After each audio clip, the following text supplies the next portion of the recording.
Now we're gonna take up the principles. The set of 20 principles proposed by Nation and McAllister in their book Language Curriculum Design.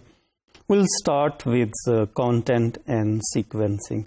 Okay, we'll discuss first and second principle of 20 principles, but what actually means by content and sequencing before discussing principle number 1 and 2. Okay. Content and sequencing actually implies what goes on in the language classroom. What linguistic input is included for effective language teaching and what's its order. Okay. So this, the selection of the content and its appropriate sequencing, they form actually the whole notion of content and sequencing. So overall, what I mean to say is the emphasis of content and sequencing should be on including some interesting and useful activities from which students could gain something fruitful, something for longer term use. Okay, let's start with principle number 1. Okay, that's been codified as frequency. The whole text, as you could see here, it has been simply been classified as frequency. Okay, a language course should provide the best possible coverage of language in use.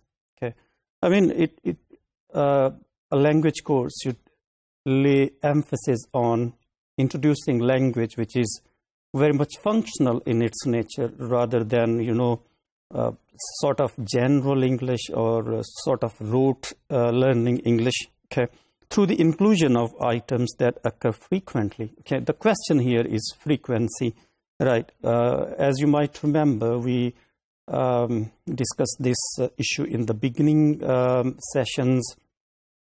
What is meant by high frequency and what's meant by low frequency. And you, for your reference or for your own growth, you might refer to Richard's book, Curriculum Development in Language Teaching. Okay, so that learners get the best return. So that's return, actually, the input for their learning effort.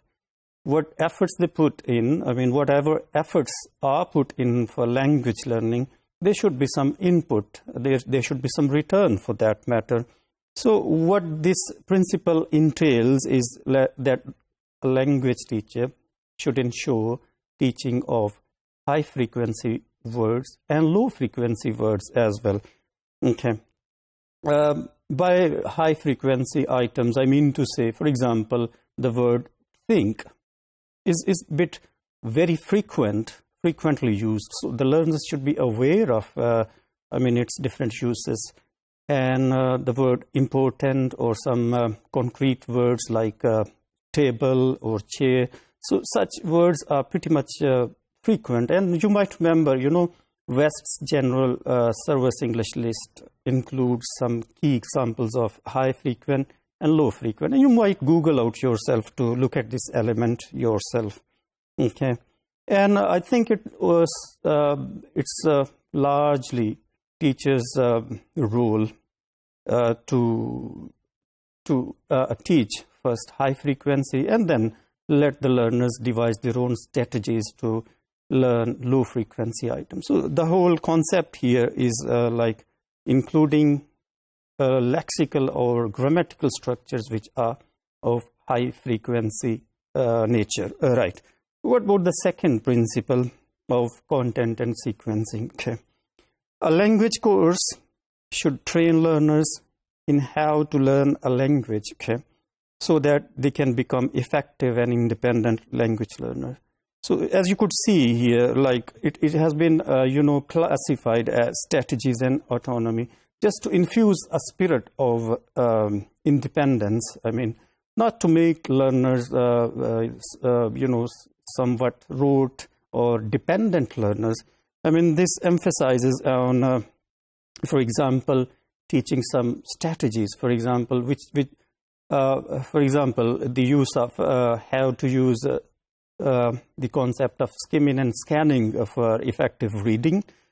So these are certain strategies which should be the main focus of a language curriculum course, right?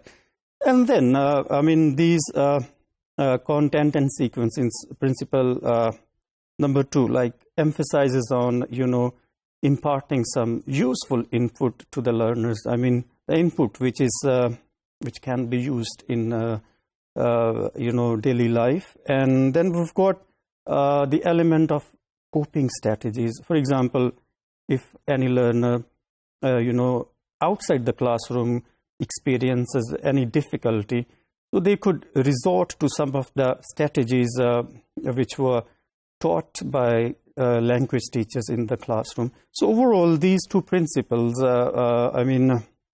highlight the significance of how principals can give a sort of guideline to language teachers to create a syllabus or create a curriculum which is effective and useful, and which is very much functional